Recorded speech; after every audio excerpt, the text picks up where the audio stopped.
Hey there everybody, how's it going? Samuel here in the new KDA avatar. I showed it off on stream not long ago, so highlights for this video are going to be coming up hopefully pretty soon. I'll try to be quick with it. I wanted to put out a video explaining something that I've been asked about as of late regarding YouTube and streaming.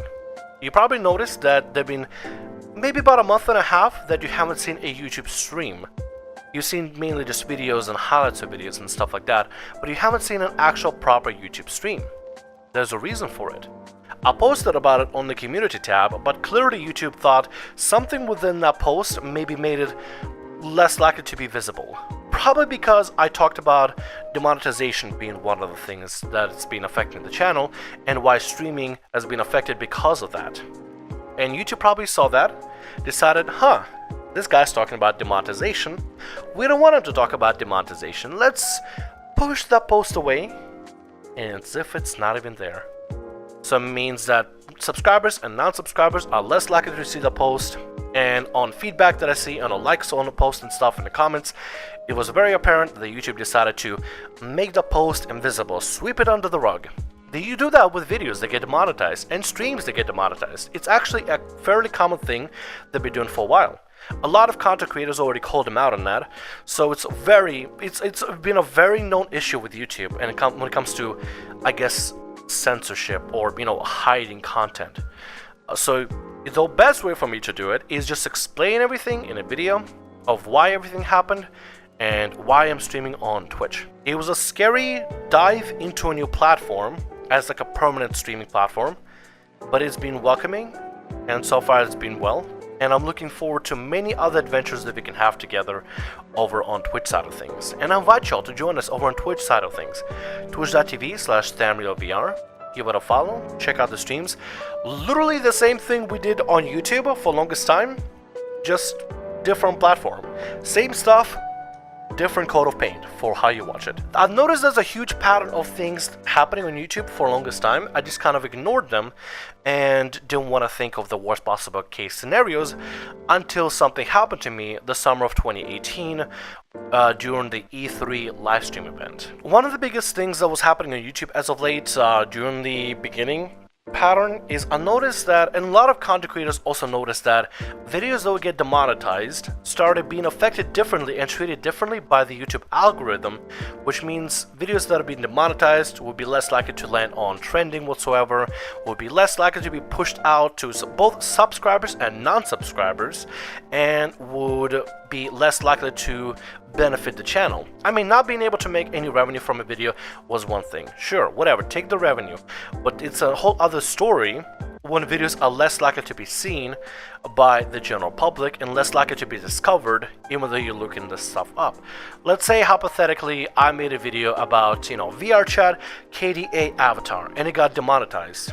If somebody were looking up VR chat KDA avatar, they'll be less likely to find the video that they were trying to look for, and they would see other videos like maybe the KDA music video and other stuff, and then at the very bottom or very end of the page they'll be able to finally see my video. Now, knowing that videos get demonetized, get less likely to be seen, streams also started happening the same thing. And because when I'm doing a stream or when I'm just starting a stream, a live stream can be demonetized at any point throughout the stream without me knowing. It could be demonetized in the beginning, could be demonetized in the middle, or could be demonetized towards the end. I would never know.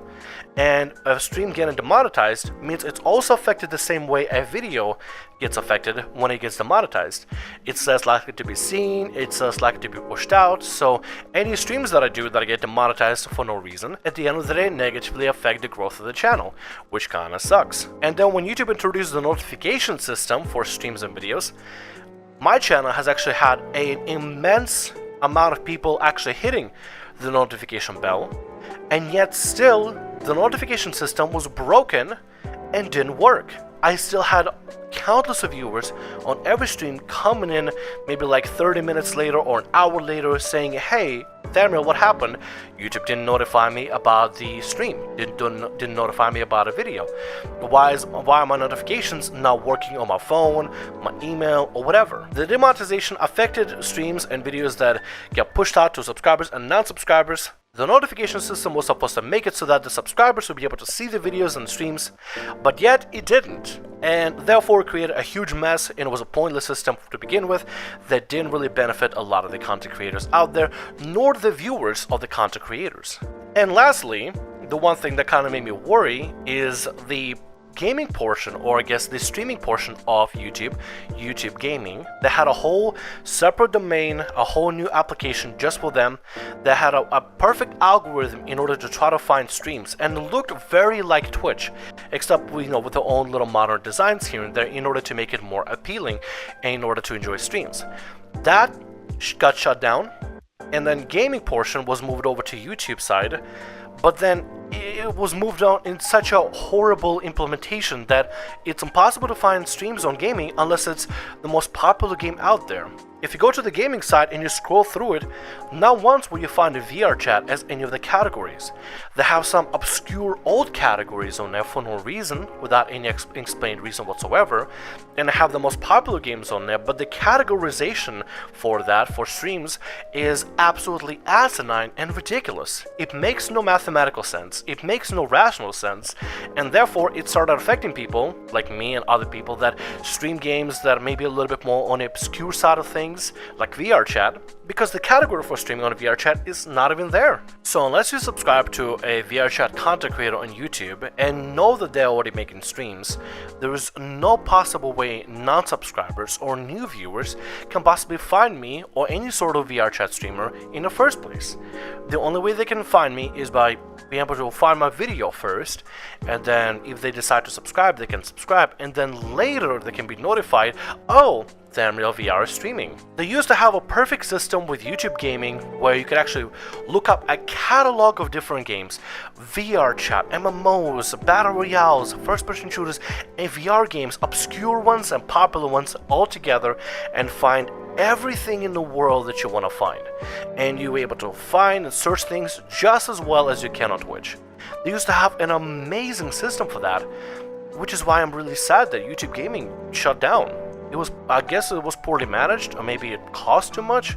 I thought it was a wonderful idea, and I supported the YouTube Gaming staff for the longest time because I was so hyped for this, and it changed streaming on YouTube. And then without getting shut down, it kind of like reverted back the good changes and the good things. So we haven't even had any good features happening on YouTube for the longest time for streaming. There've been months of no positive features or no major significant features. They gave us different tiers for membership and stuff, but that's it. There's just so much lackluster in streaming when it comes to YouTube at the end of the day. And even then, with all this nonsense, I still streamed because we already had ourselves established really well on YouTube, and I wanted to make sure that I can cater to the biggest audience that I have out there instead of starting from scratch with another, website. The one thing that kind of put the nail in the coffin, however, was a very scary event, which was the E3 livestream. I saw a lot of big names, big time streamers and big time content producers on YouTube doing reaction streams to the trailers and the ads and promotional material that was happening during E3 that was streamed live. They were streaming the stream and then having themselves as a face cam or whatever and reacting to it, adding their own commentary to it, discussing about the trailers with their community and stuff. And I decided, hey, I kind of want to do the same thing. So I set up a stream on both Twitch and YouTube to do the same thing. Twitch had no problem. They already had a category for that. It was like, hey, if you want to react with your community to the E3 stuff, go for it. Label yourself as E3 reaction or whatever, and then go for it. And they were very welcoming for that. YouTube, they kind of, for the most part, don't really care, unless, you get caught in trouble. And I see all these other big names doing it, so I'm like, I think it's only fair that I do it as well. I'm a content creator just like they are, and I want to be able to react to the events and the stuff happening on the E3 event with my community. I did the event, did a reaction, got a ton of copyright claims on video, which means I couldn't monetize it, which is fine. I didn't monetize the stream in the first place. It's not like live streams can be really monetizable well whatsoever. You don't really make a lot of money on streams themselves. That primarily comes from donations or people being members and stuff. So for me, streaming, I didn't even think about the money because it's not something I want to even care about. I just want to be able to react and interact with my community and hang out with everybody and just have a good time. Unfortunately, somebody at Ubisoft labeled one of the claims for one of the videos, I don't know which one, maybe it was the Ghost Recon trailer or whatever, but apparently if you have that claim for that one video and you don't dispute it and you just delete the stream, you get your channel streaming privileges taken away for 3 months, 90 days, not being able to stream on YouTube. The thing is though, if you dispute it, since you don't own any of the content, you're gonna lose the dispute. But then you would have to dispute it again in order to lose it again, and on a second loss, you'd be getting a copyright strike, which would as well disable streaming privileges on YouTube for up to 90 days. So it's one of those damned if I do and damned if I don't situations where I end up losing my streaming privileges regardless. I didn't know it at the time. I was only told about it later once I started figuring things out. But I saw the stream, had a lot of claims. Typically with claims, what you would do is if you don't want to deal with them, you delete the stream. You have content in there that's not owned by you. You don't want to monetize it. You don't care for it. Delete it. It's whatever. But I had no idea that somebody at Ubisoft said that claim in the first place. There was nothing that signified it. It looked like any other claims. And apparently it affected a lot of content creators. They weren't as big as the big content creators. The big content creators, apparently, were exempt from that claim and didn't have to deal with it and were able to stream perfectly fine. So I thought to myself, that's a little bit unfair that they're getting, the special treatment and I'm not getting treated equally as a fellow content creator that streamed the same thing they did, reaction to E3, and I got punished and they didn't. Eventually it did get fixed, it got resolved. The very next day I woke up and I was all in the clear and I was able to stream again. But it made me realize that there's a very clear uncertainty for streaming on YouTube. Twitch, there's nothing like that. If, let's say for example, I have a copyrighted music, it just mutes that part of the stream so that nobody can hear it. Twitch has a very simple way of dealing with copyright claims that don't affect the streamer and don't hurt the streamer. Twitch is not a perfect platform, it got their own issues, right? They got their own problems going on, but it doesn't have a system that directly affects the analytics of demonetizing a stream and then making the stream less likely to be seen and then pushing it down out of the algorithm until it's not seen at all.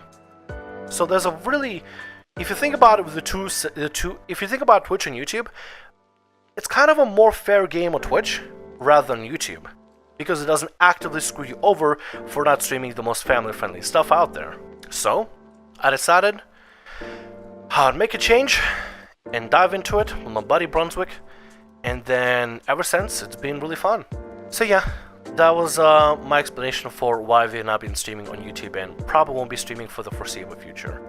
I wish things were a different way. I wish YouTube was more welcoming to content creators, and I wish things were going to a slightly different direction. Unfortunately, it doesn't seem like it's going to for the foreseeable future. If something changes, then I'd be more welcome to coming back to YouTube, but until things start to change over on the YouTube side of things, over on the management side of things, and from the inside out, then I can see a lot of other content creators and streamers actually be moving away from YouTube. The more YouTube wants to push people out, the more they're gonna likely to be pushing people out. If they don't push people out, then nobody has to leave. But if going gets tough, people are gonna get going. The thing is, nobody wants to leave a platform that they want to be able to stream on. I don't want to leave YouTube, but if YouTube's gonna give a push, I'm gonna follow the direction. Anyway, sorry this video took so long. I'll try to cut it down to be short. But just I want to welcome you all over to the Twitch side of things. Give it a try. See how it is. Maybe you will like it. Maybe you want to hit a follow. And join part of the live stream family and be actively there on streams. Nevertheless, thank you so much for watching. Thank you so much for your understanding as well. I'm gonna be looking through comments for your feedback and your thoughts on these things. Oh, all right. Now that we're done with this, I promise you, next video is gonna be something you'll really like. It's gonna be VR chat video. It's gonna be something fun. It's gonna be something exciting, and I'm pretty sure y'all gonna like it. All right. I'll see you on next video. Bye, y'all.